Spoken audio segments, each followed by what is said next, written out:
югары уку йортына инергә өндәйләр. Ул Казан дәүләт педагогия институтының тарих-филология факультетын хайлай. Һәләтле ныкыш студент 5 ел буе төркемнең старостаһы була. Югары белемле яшь белгесте гаиләһе белән Татарстандың Актаныш районы Бурһык мәктәбенә директор итеп ебәрәләр.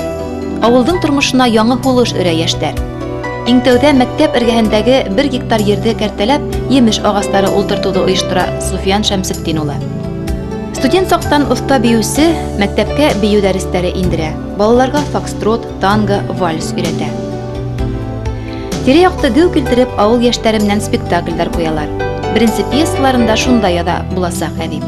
Актанышта район газетаһы эргәһендә үзе оештырган әдәби түңәрәктә каләмен сарлай, иҗат казанында кайнай.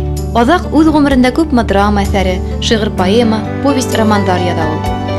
Кәрлә йондыз, туй бүләге, авылымның алһу таңдары кебек пьесалары республикабызның абруйлы театр сәхнәләрендә куела. Китаптары кулдан кулга йөрөтелеп укыла. Татарстанда эшләп йөргән Суфиянды туган як барыбер дә үзенә тарта. Кызыл таң газетаһына эшкә сакыргас, хуш куллап риза була ул.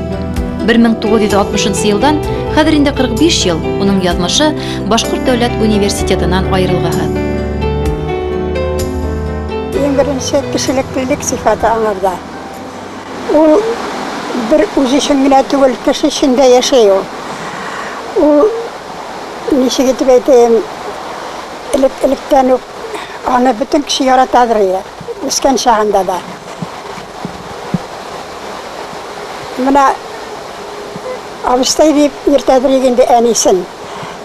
Әнием, niye tigi balаны алып килмәдең ди торганы инде, әгәр дә әнисе бер үзе генә килсә, күп вакытта аны алып килә торганы.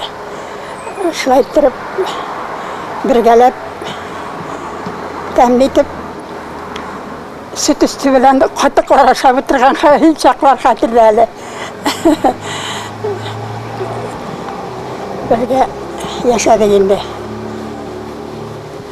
Akıllı buldu, üstü, okudu, kişi buldu. Onun ornunda bütün kişi bulsa belki bu dereceye yetişelmesi, ülgürelmesi. Onun buldukları, onun akıllılığı şu dereceye eriştirdi özün.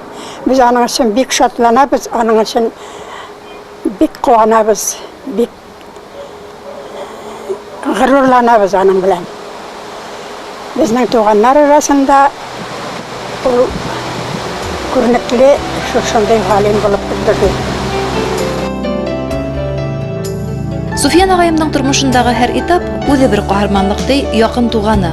39 ел Илеш районы Кадер мәктәбендә татар теле һәм әдәбияты укыткан Лүзә ханым Поварисова. Бер үзе авылда ятим бала булып кала. Үзенең теге зирәклеге, мөләйемлеге, акыллыгы аркасында авыл халканы читкә типми. Менә бигрәк тә Гайшә инәй дип сөйли ул. Җиргә баткан өйдә яшәгән карчык, аның бер нәмер кәҗәсе була. Шул кәҗәсенең сөтен көндә чакырып авыз иттерә торган булган. Шуннан сугышка матур егет булып китә. Сугышта тагын сугышчан дуслары, командирлары арасында үзен тиз таныта. Миномет командиры була. Шуннан исән кайтуы аның сугышта. Менә сугышта вакытта, сугышта хәтлегә караганда инде менә мөмкин бит ул 13 яшьтә ятим калгач, такташның макамае булырга да, юкка чыгарга, фаҗигага жолкырга. Менә жолыкмады, ансы бер гырайлык. Билим алуы, ансы тагы бер гырайлык. Бер кемне булмаган ки, ялгыз җегет бит инде. Бер ярдәм итүче юк, тырышып. Нигә Гөлбешлегә 10 классны бетерә, Кызыл дипломга институтны бетерә. Мәктәп директоры булып эшли, менә бая да сөйләп утырды бит инде. 57 елларны эшләгән бит инде. Бүген эшләгән күп итеп искә алалар. Димәк, аның тырышлыгы, гаделлеге, эшкә дөрес каравы менә халык арасында ихтирам уята. Бүген көндә үз әйтәйин ул 200-дән артык фәнни хезмәте бар. Шуннан үзенең хезмәтләренә тагыл турлыклы. Менә мәсәлән, әсәрләрендә бигрәк тә ут эчендә мәхәббәт, менә шундай инде соңгы эш томында. Шул битнең башыннан азагына кадәр карап чыксаң, бер сүз ике мәртәбә кабатланмаган. Менә монсы инде шуннан ниләр? Халыкчанлык, тормышның бай тәҗрибәсе, бөтенесе укучылар тарафыннан яраттырыла. Менә аның китапларын нидә юк, кибетләрдә. Миннән сорыйлар, авылга да берем. Шуннан бер еллык алып киткәннәр китаплар менә яңа җунлап алдым. Жогалды дип бергәнемдә кулдан йөреп, бейне үзегез алмыйсың, юк диләр. Менә бу халыкның аның иҗатына карата. Ихтирам инде. Суфиян Поварисов ижадын кылыкырлаусы төп критерийлар халыксанлык, тормышсанлык. Әсәрдәрендәге төп хәл вакыйгалар, ыңгай һәм кире геройлар үзен уратып алган мөхиттән. Шуга ла укучыга якын үз. Яраткан геройларында автордың рухи дөньяһын күңел күркендә төсмерләргә була. Суфиян абийның әсәрләрен мин күптәннән укыйм. Аның әсәрләрен укыганда ничек дип әйтим инде, аның әсәренә кирип китсәң, чыга алмайсың, укып бетермәенчә. Шундай оста яза, шәп яза бөтен авыл тарихын, теге художество кертмәенчә дөрестлек белән яза барсында. Яратам мин аны шуның өчен. Менә мин әле шушы көнгә хәтле аның үзен күрелгәнем юк. Менә бүген күрү бәхетенә ирештем. Икебез белән бер табында утырдык, тәмин итеп сөйләшеп утырдык. Ул гап-гали кеше икән. Мин аны зур кеше, теге ничек дип әйтәйем инде, чын гали безнең күк кеше, авыл кешесе бит. Тапый авылы безгә бит 7 генә чакырым турыга. Шул хәтле ни? Гали кеше инде. Таләпчән дә түгелдер инде. Ничектер үзенә үзе җәлеп итә әсәрләре белән мине. Суфиян Поварисовтың ижади эшмәкәрлеге мәкаләләрдән башлана. Һуңрак төрле жанрда ырамлы эшләвенә карамастан, публицистикага һәр вакыт тугры кала. Республика матбугатында бик еш дөнья күреп торган мәкалә очерктары уның үз кешегә торырлык егәрлелек җимеше. Язучылык һәм журналистлык ижадының шактый өлеше Илешкә багышланган. Әдәби әсәрләрендә лә, публицистикаһында ла хезмәт һөюсе якташларының, ябай ер кешеләренең, төрле һөнәр ияләренең эске психологияһы, матур табигате, гореф-гадәттәре ярылып ята.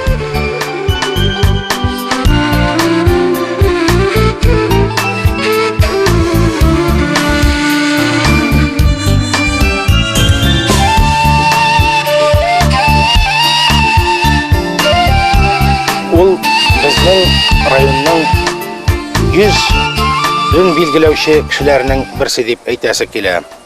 Беренче чиратта мин аны мәгърифәтче, укытучы кеше дип атар идем. Ул районыбызга гына түгел, Башкортстан Республикасына, аның мәктәпләренә бик күп укытучылар, тәрбиячеләр әзерләп биргән кеше.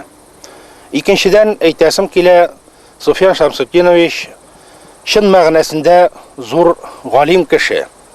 Чөнки ул бүгенге көндә филология фәннәре докторы, профессор булу гына түгел, тирән эзләнүләр аша бик күп төрле ачышлар ясап, безнең республикабызга дан казанган, дан яулаган кешеләрнең берсе дип уйлыймын.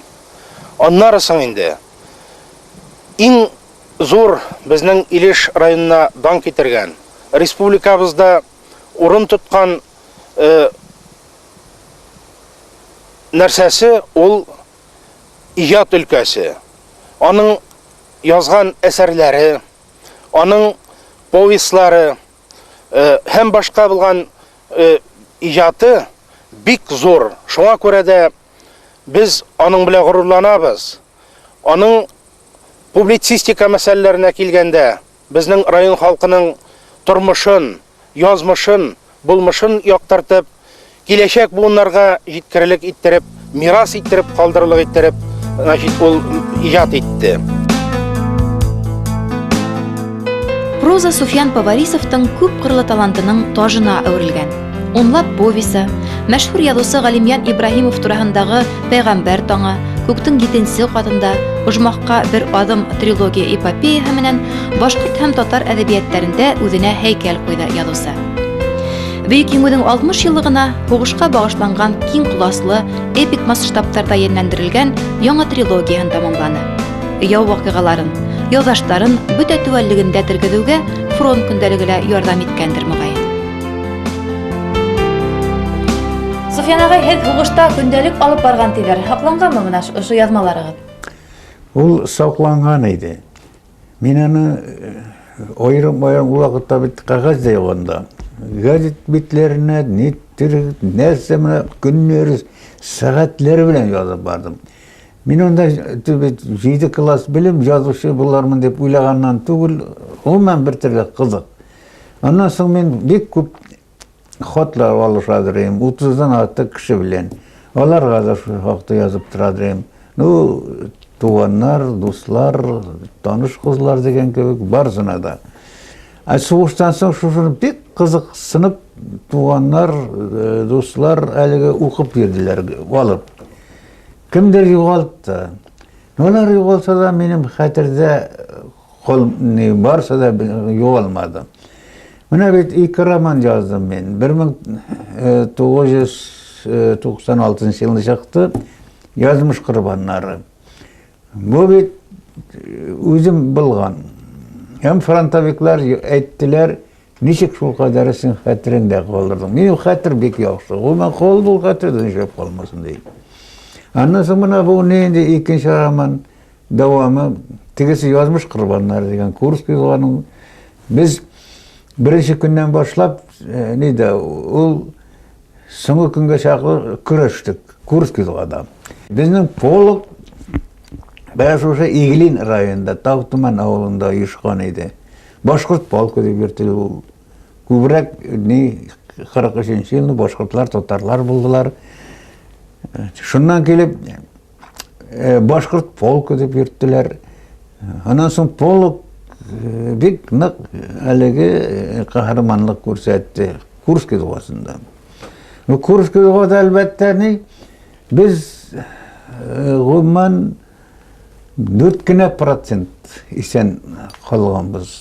Менә хәзер исәпләп чыгаргандар. Шуның бер бәхетлесе мин, менә оннан 2 пуля Йөреп үтте. Үткән иде, әзгенә бит эшкә керсә биткән идең.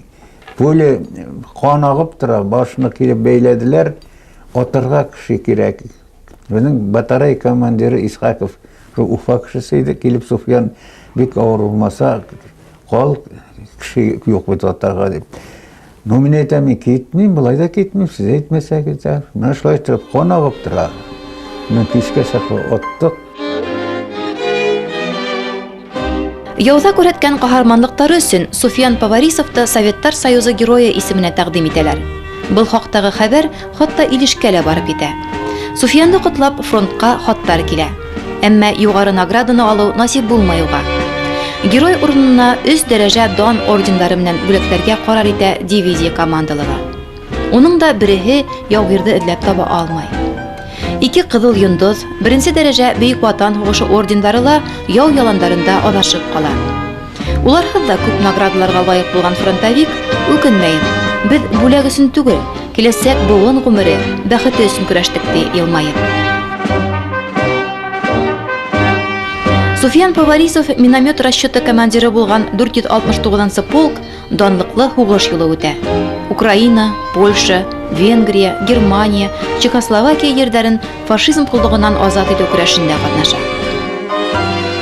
Икенче роман ут эчендәге мәхәббәт дип атала. Ут эчендә мәхәббәт бер төрле торрак та шәкелләнешек темасы буенча сугышта мәхәббәт буламыни? Сугышта барсы да булды, мәхәббәт тә булды, үлем дә, көрәш тә булды. Мәхәббәт утта янмый, суда батмый дип әйтәләр. Әлбәттә бу мәхәббәт бигрәк тә менә мусульман кызлары икәү бар иде. Алар телефончылар булып эшләделәр. Мин аларның икесенә дә мәхәббәт идем. Мин түгел гомумән бөтен полкта булган офицерлар мәхәббәт булды. Бигрәк тә шушы ут эчендәге мәхәббәт бу гомумән ул теге iki kişinin muhabbeti jinsi muhabbeti gene tugul evvelki o tuğan ilge bulgan muhabbet, halkka bulgan muhabbet, zor muhabbet, ilge bulgan muhabbet. Çünkü şundan da ne biz ana şol zor muhabbet bilen jengip çıktık bit. Bizde soğuş ana kurs ki o adam eli 18 yaş kimge 18 yarım bizde tegi patriotik his degan narsa kişliydi. Soğuşunu biz ana şunun bilen de jingdek deb aytilgankin qurol bilan gina tugul umuman mana shu patriotik his tuyg'u bilan de jingdek biz Yevropaga haligi tegi izgi kurash deb aytamiz faşizmni jingu gina tugul evvelki umuman izgiliklik kishiliklilik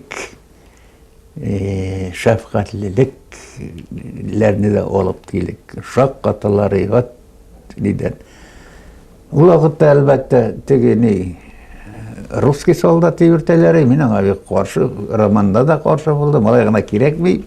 Çünkü bizim polukta 27 millet nişiginde Rus soldatına dep aytırga. Rossiya soldatı dep aytırga mümkündür belki. Ondan sonra indi Sovet armiyası soldatı dep aytırga mümkün bulgandır. Neden özünün şundan da o elegi türlü yoklap özünün tertipli ekenligini ko'rsatdi. Elbette türlüsü buldu. Ondan da yaşar bulmayın. Onlar gerek mi? Human alganda. Abi Berlin'de neden Rus kuhnesi uyuştular nemisler için. Çünkü onların bitti. Şulay yok. Bir şarakayla ortalarına yok. Ben şulay ettirip jir yüzünde mındı soğuş human bulmagan. Bu izgi soğuş degen nerse hemen anlap bitirmiler. Bana neden?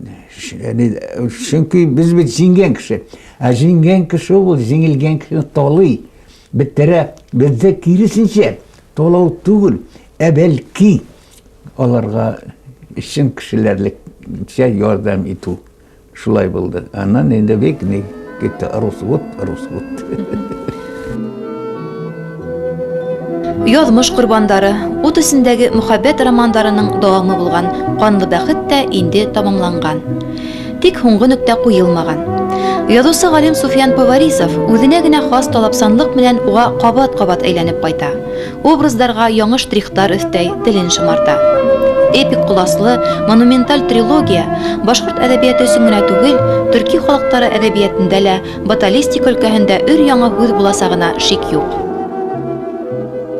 Суфиян ағай, бына хәҙерге йәшегеҙ күҙлегенән, хәҙерге заман күҙлегенән һуғыштың һабаҡтары ниндәй булды һәм хәҙерге заманға һеҙ ниндәй баһа бирер инегеҙ?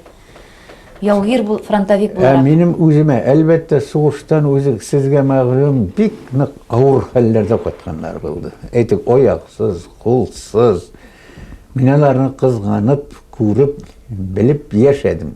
Минем өсөн ул сугышта булыу үзем зур бәхет дип санайым.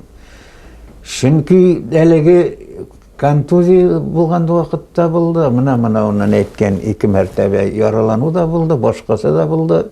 Ул ҡәҙәре теге ныҡ яралану булмады. Анан соң миңә яраланырға тиешле булмаған. Чөнки безнең миномет, менә сезнең аңлап бетермәйсездер, аңлатуда ҡыйын аны җиңелсәген әйткәндә, бу сынау атып утырган. Менә мин алам. Ана нидән татарчаның несе юк, бу башҡортса несе бар, сел. Шуны алга, шуның буенча бөтен батарея, бөтен дивизион отырга тиеш. Нидән? Ләкин менә ялгышырга кирәкми. Сугыш биткәнче мин үзем расчет командиры, ләкин гел төзәүче өчен аттым үзем.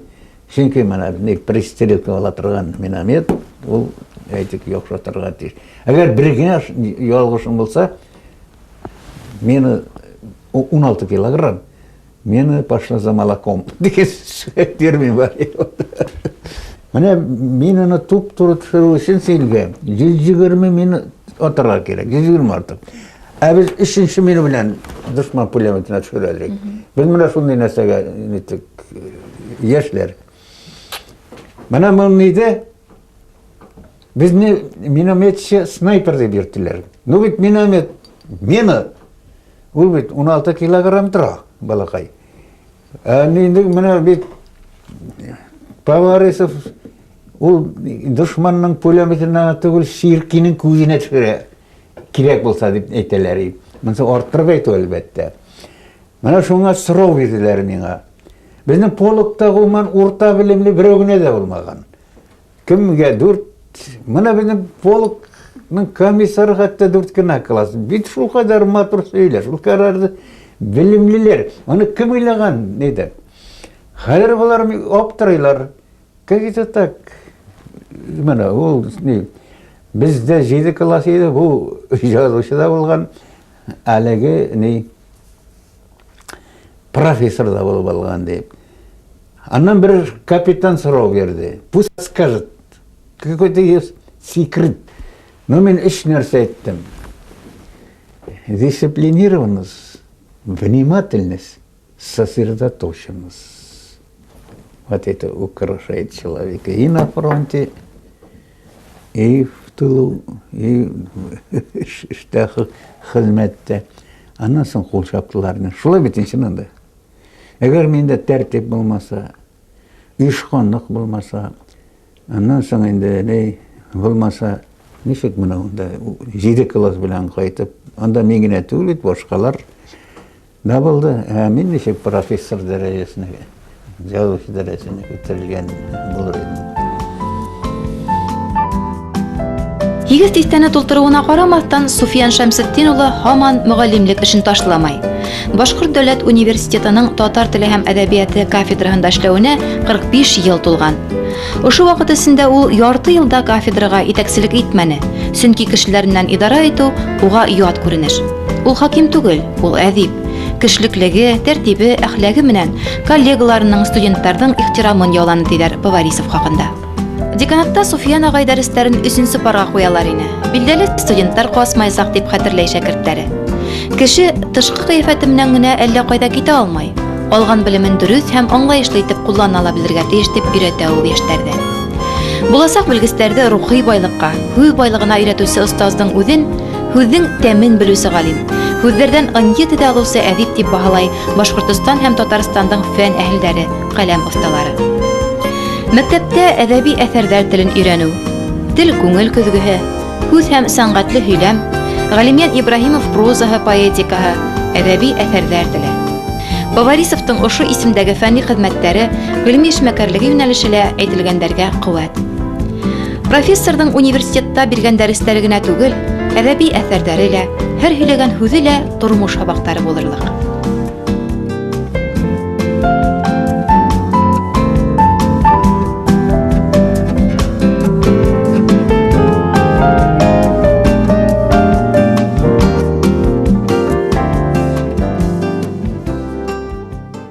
Тормош ауыр деген сөз. Элек-электен килә ул, сөйләсеннәр. Тормош ул бер ҡашанда еңел булмаясаҡ. Кем әлеге ауырлыҡтан ҡурҡа, шул фажиғаға осрый. Кем еңеллек эзли, ул фажиғаға осрый. Ул барыбер еңеллек эзләп йөрөгән кешеләр бар бит алар. Доллар барыбер шул ауырлыҡҡа соң сикте осрыйлар. У яҡтан ҡарағанда әлбәттә теге безнең алып сатарлар дип әйтим мен. Олар шыннан да теге ирлекнең мөмкинлеген күрсәтәләр. Менә мөмкин икән. Шундай кешеләр бар. Ләкин икенче яктан алар бик күпләрне беләм мин. Алар әлеге рухи яктан ярлана баралар. Аларга әдәбият та юк, телевизор да юк, ни да юк, көн-төн шапсын шулдан ҡарағанда ҡыҙығып та ҡарайсың. Бит йәшәү өсөн икенсе тормошың икенсе нисә дә бар. Әлеге Ҡиммәттәре, икенсе ҡиммәттәр ҙә бар. Гел матди ҡиммәттәргә генә табынып йәшәү кәрәкмәй. Бей менә мин әйттем бит бу яттагы тәрбия мәсьәләсе, патриотик тәрбия, эстетик тәрбия яки матурлык тәрбиясе, хезмәт тәрбиясе, аннан соң сүз тәрбиясе, бөтенесе. Аннан соң бит ул әлегә шулай яшәү теге менә зур акчалар өчен артыннан ул бөтен ил халкына әйләнергә мөмкин. Барыр менә нидән, дөресен әйткәндә әлеге рухи байлыктан язмаска кирәк, рухи байлыктан. Кеше ул иң бөйөк зат, илаһият. Килт иткән миҙгелдә уның күңеле бөтә ғаләмде урап сыға ала. 7 ҡат күкте байҡай. Йондоҙҙар иленә сәйәхәт итә. Сәмрығышҡа әүрелеп, йыһан бушлыҡтарында осоп йөрөй. Уның хыялы сикһеҙ. Шул сикһеҙ хыял менән бәғзе бер ваҡыт ләззәтләнеп, икенсе бер мәл дауылланып, ҡайһы бер саҡ ғәйрәтләнеп йәшәү үҙе ҙур